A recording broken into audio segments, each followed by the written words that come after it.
Today's podcast, we'll be talking about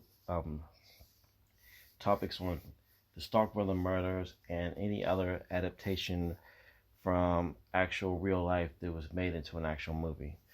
I talked about a podcast not too long ago about the natural born killers, and I was kind of more curious, so I went back and I looked up some other stuff, and I was wanted to just make episode just based around that, and I was going to do Jack the Ripper and do other topics of interest or whatever.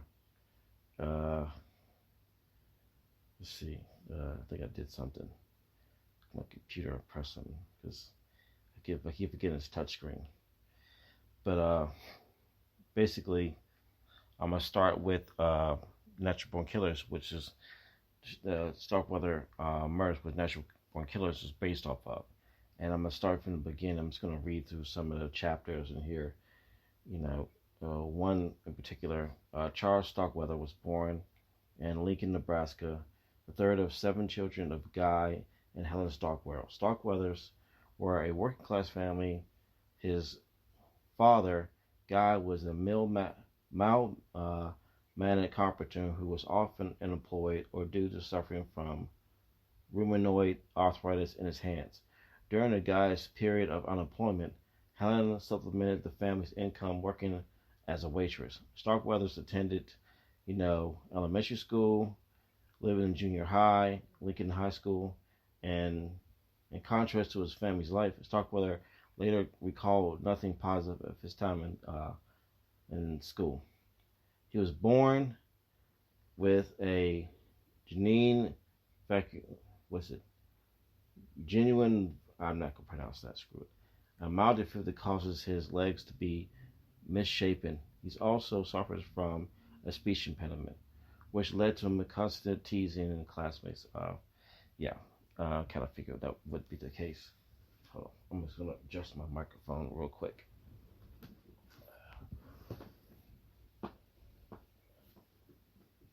There you go. Let's see. They are the child defects, speech impediment. As he grew older and stronger, the only suspect with Starkweather excelled as was Jim, where he found a physical outlet for his rage and against those who had bullied him. Starkweather began to bully those who once had picked on him. Eventually, he felt the rage against anyone who disliked him. In the period of his young teenage, life, Starkweather went from being one of the most well-behaved teenagers to in the community one of the most troubled high school friends. His high school friend Bob von Bush would later recall.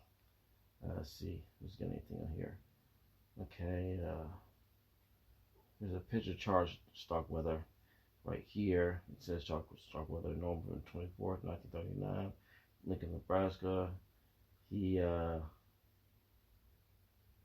was executed by electric chair, first degree murder. Let's see what else they got here. We talked about that, his first murder. In 1958, the murder spree began. On July 21st, 1958, Stark went to Fugate's home to get his girlfriend. Fugate's mother and stepfather, Vendel and Maureen Bartlett, told him to stay away. He fatally shot them, then strangled and stabbed to death their 2-year-old daughter. He hid the bodies behind the house. Now that is not scene for scene, but in the movie Natural Born Killers, he does come and kills the family. So that did happen. They had a younger brother. He looked like, a member of Kiss. It was probably like Alex Cooper or something like that. I don't know. He had the face paint on. Okay, I'm going to skip because I'm not going to read all this. Starkweather drove to the farmhouse of a 70-year-old Augustus Meyer, one of her family friends and who had lived in there. Starkweather killed him with a shotgun. Blasted him had also killed the dog. This is a psychopath. Fleeing the area, drove through the car into the mud, abandoned the vehicle when Robert Jensen and Carol King, two local teenagers stopped and gave them a ride. Starkweather forced them in the back seat to abandon a storm dweller.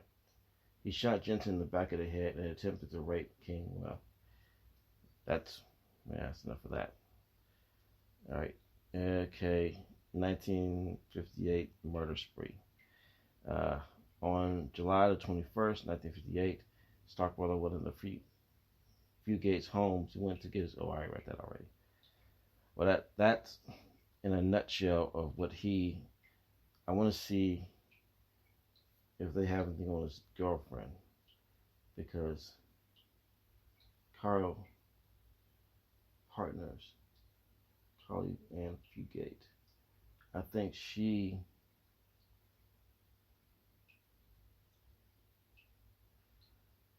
See, sentencing. Yeah, she didn't get death penalty, and I don't think they did a lot of that to them anyway at that time. Okay.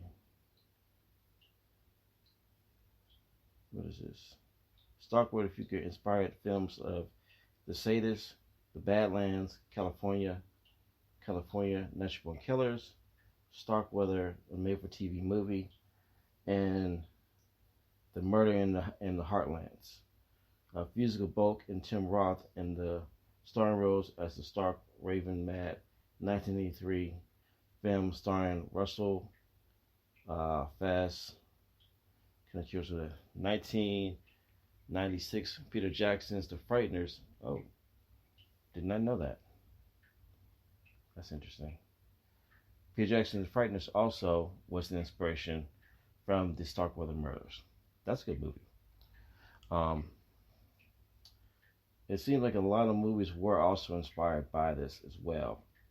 And I thought, for some reason, I thought it was just one. So we have, impacted on that one. Let's see. I'm going to do another one. Got ideas.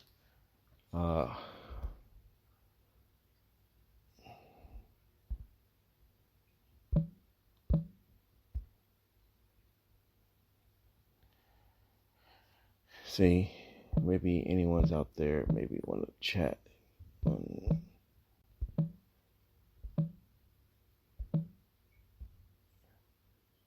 Yeah, I'll find out. Yeah. So I'm gonna do. Let's see.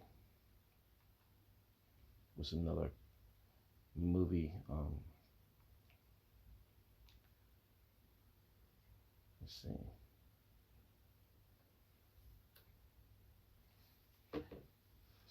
I mean, hit the mic. Let's see.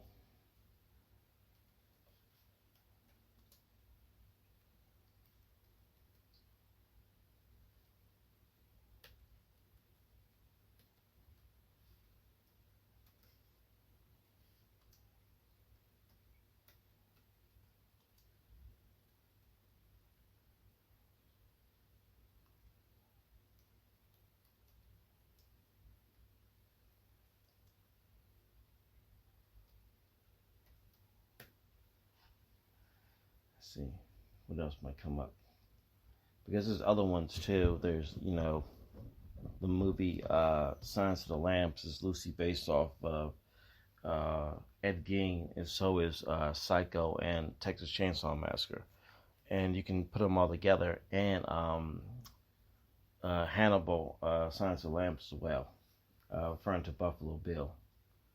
So all those movies are kind of loosely based, and I'm just gonna quick summary of some of these films. I'm gonna see what the Google has to say about some of these films and what they depiction. And Bonnie and Clyde, they always go to Bonnie and Clyde, but I don't want to feel like doing that one. The Unbelievable official trailer. Thoroughly not the most featured film, Netflix miniseries provides a twisted yet intimate view of a series of rape cases in Colorado, Washington State, covered in 2015. The Unbelievable Stories of Rape, Toni Collette. Never heard that film. Lost Girls.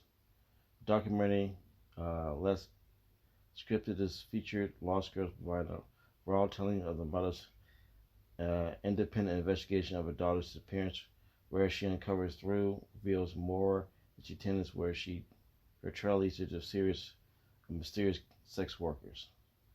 And I feel like it's got a whole lot of crazy stuff in there. Let's see.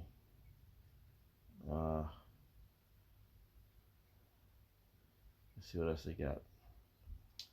I'm going to look up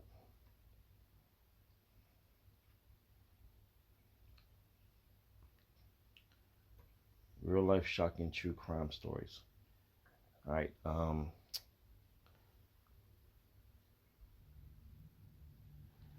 see.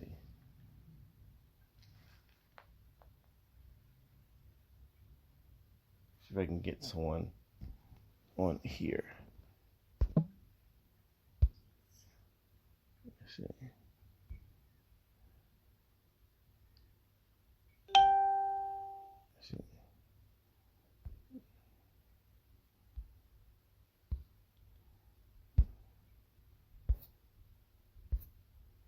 I